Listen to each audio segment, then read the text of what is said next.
বান্ধবী আসছে কুষ্টিয়া থেকে, এজন্যই আমি আজকে সুন্দর করে রেডি হয়ে এখন বসে আছি তার জন্য। সো হে গাইস, আসসালামু আলাইকুম, কেমন আছো তোমরা সবাই? আর ভিডিও করার সময় মনে হচ্ছিল যে কেন জানি আমি বেশি চিকন হয়ে গেছি। তো চিকন হওয়াও তো ভালো, তাই না বলো?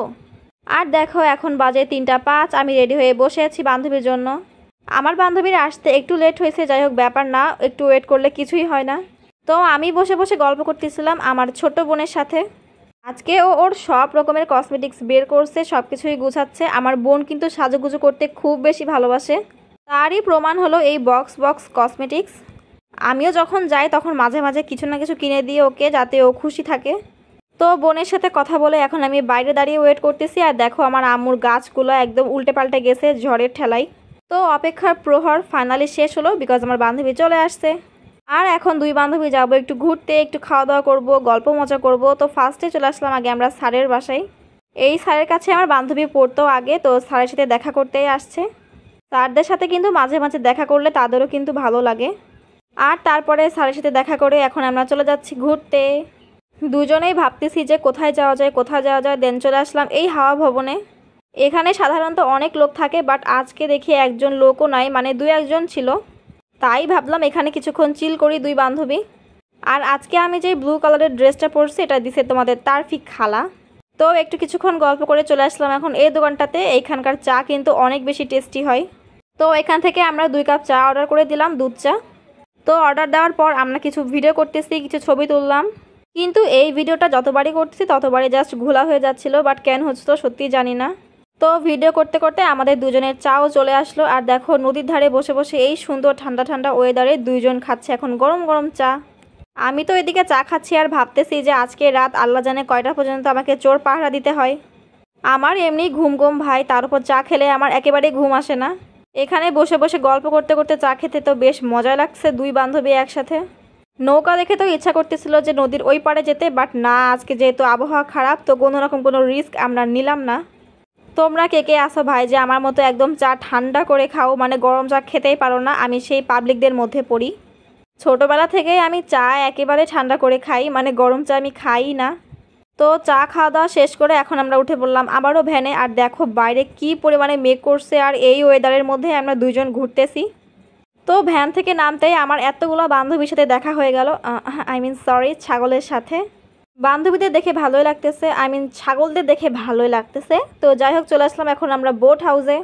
আর মজার বিষয় হচ্ছে আজকে বোট হাউসও একেবারেই ফাঁকা ছিল, যার কারণে আজকে আমরা বেশ চিল করতে পারছি, মজা করতে পারছি। ঈদের দিন যখন আসছিলাম তখন তো তোমরা দেখছিলে কি পরিমাণে একটা ভিড় ছিল, মানে বসার জায়গা পর্যন্তও ছিল না। আর আজকে পুরো বোট হাউসে একেবারেই ফাঁকা। হয়তো আজকে মেঘলা মেঘলা, হয়তো এখনই বৃষ্টি আসবে, এজন্যে হয়তো কেউই আসে না এখানে। তো দুই বান্ধবী কিছুক্ষণ ছবি তুললাম, কিছু ভিডিও করে নিলাম। আমার বান্ধবী আমাকে পোস্ট শিখিয়ে শিখিয়ে দিচ্ছে যে তুই এভাবে ভিডিও কর। এরকম বান্ধবী থাকলে আর কি লাগে বলো। আগে প্রায় ভাগে আমরা সব বান্ধবীরা মিলে ঘোরাঘুরি করতাম, তবে যখন সব বান্ধবীরা আলাদা হয়ে গেছি তারপর থেকে আর দেখা হয় না বললেই চলে।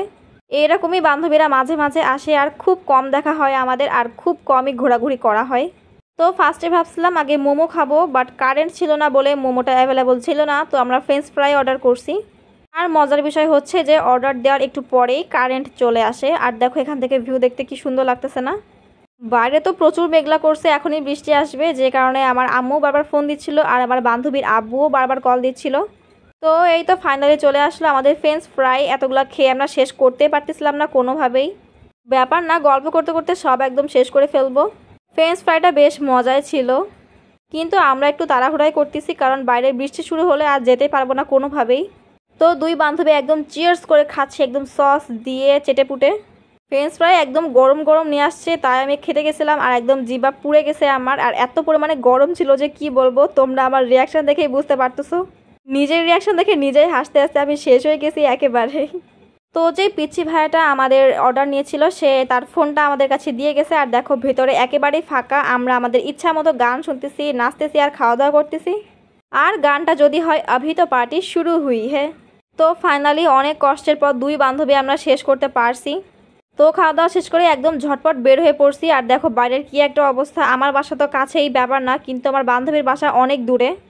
জাস্ট ভাবতেছি আল্লাহ যেন বৃষ্টি শুরু না হয়। আর এই দেখো বোট হাউস, আর নিচের ওই পিচ্চিটা দেখো ফুল চুরি করতেছিল টুস করে, আমাদের দেখে সে টুস করে দৌড় দিছে একদম।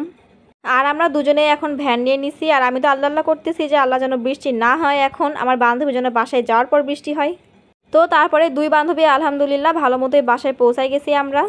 আর বাসায় আসতেই দেখি আম্মু এতগুলো কেক কিনে রাখছে। আমি তো একদম ওখান থেকে 2টা কেক তুলে নিছি আমার জন্য। আর গুনতেছি যে কোনটা আগে খাওয়া যায়, এরকম করে দুষ্টামি করতেছি। অবশ্য 2টা আমার পেটের মধ্যেই গেছে। আর এই দেখো এখানে আমার আব্বু একদম পার্পল কালারের একটা শার্ট পরে সে একটা ভাব দিচ্ছে। এই শার্টটা আমার বোনই আব্বুকে গিফট করছিল আর আজকে পরছে। আব্বুকে কিন্তু বেশ কিউট লাগতেছে, তাই না বলো? তো আব্বুকে একটু ভাব মারতে পড়ছিলাম বলে ভাবই মারতেছে আমার আব্বু। তো যাই হোক, আজকের মতো এটুকুই। সবাই ভালো থাকবো, সুস্থ থাকবো। দেখাবে পরবর্তী ভিডিওতে। সবাইকে আল্লাহ হাফেজ।